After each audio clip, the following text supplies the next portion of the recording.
doesn't love a great thin crust pizza? I know I do.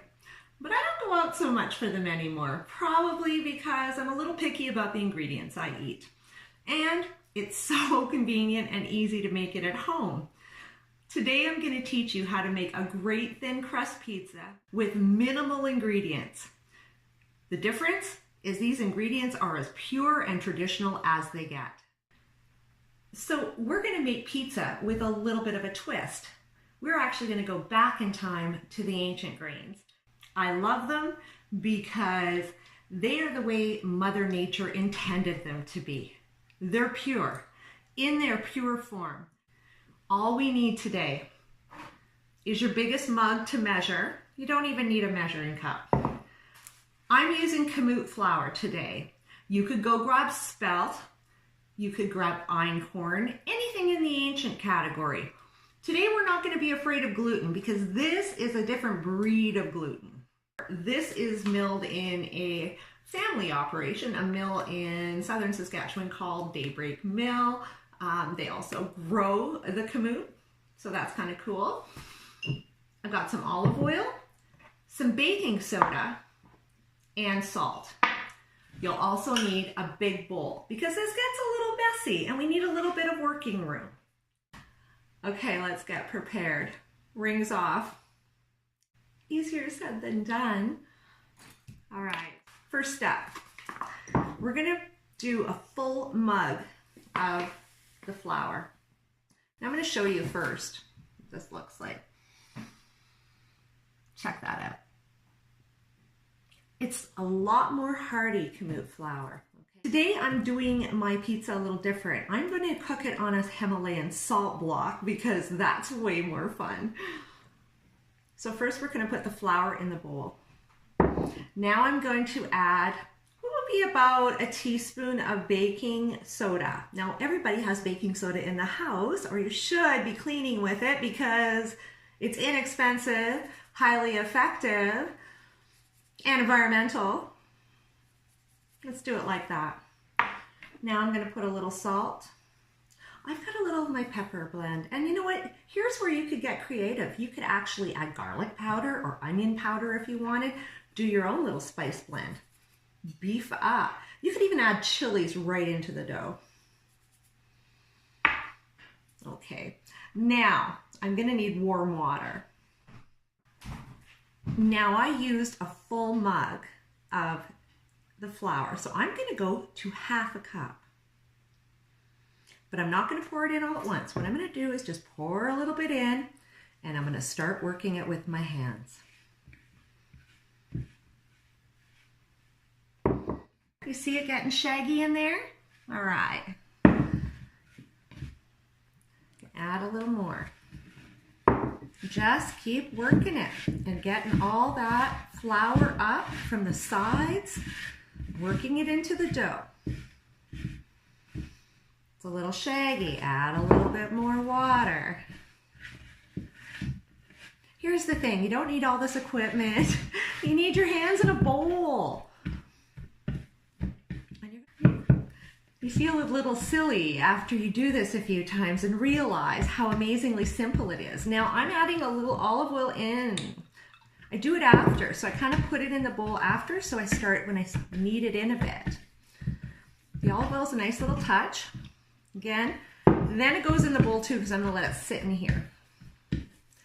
Now, we don't need yeast. We don't need all that stuff. We don't need to sit around the house waiting an hour to get this done. This is lickety-split. I like it lickety-split.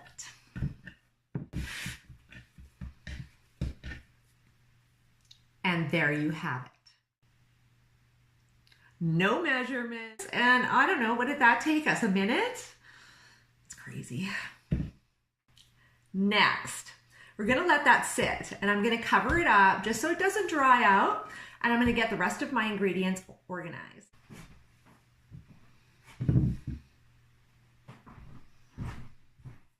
Now you're going to need a little space, so you're going to want a nice little area that you can lay down some flour. So get your chopping block, your kitchen table, whatever. Just clean it down well and get ready. I use vinegar a lot. the way to go. Okay, what you're gonna do is you're just gonna start, you're gonna lay down some flour.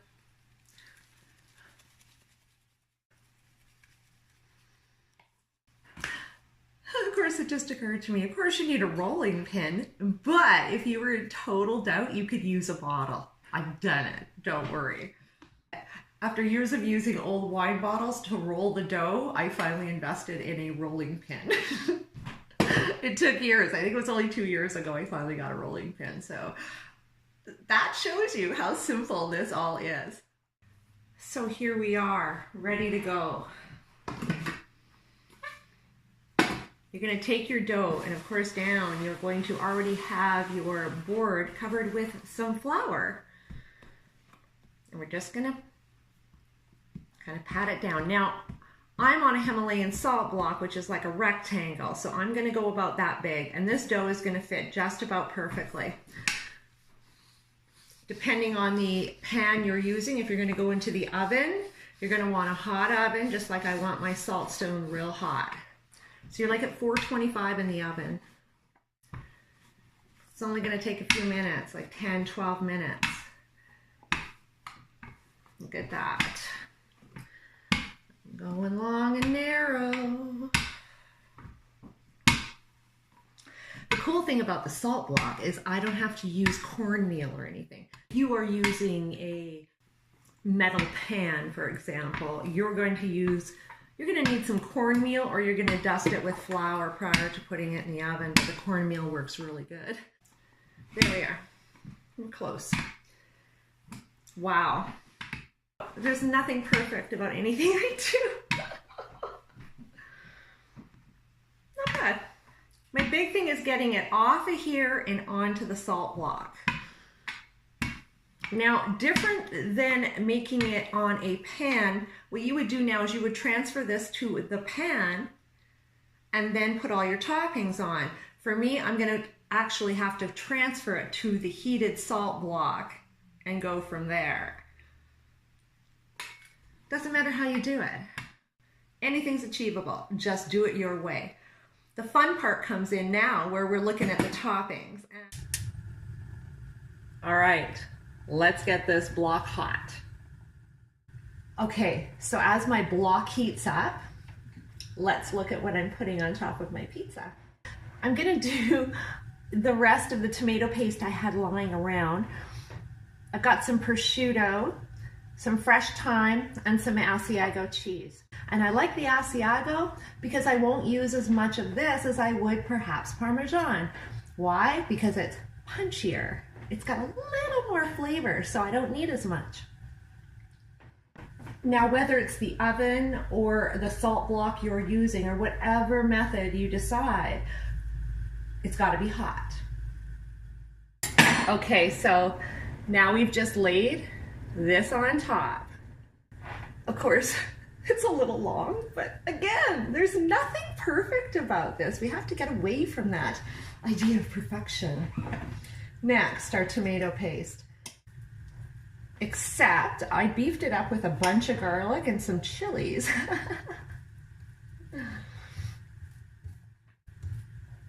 Now, the thing is about the Italians, it's not about excess here. This is about flavor. So it's little bits. You're not slathering this thing. There's no layers. This isn't deep dish. This is thin crust. It's more elegant. It's nice to share. And it's also great because you can have this all cut up and sitting around. People can just grab a slice. And of course the toppings, well, that's up to you, right? The crust is vegan, of course, not my topping. Again, I don't eat a lot of processed meats, but when I do, it's usually prosciutto. And again, because it's so paper thinly sliced, it's all about the flavor, the distinction.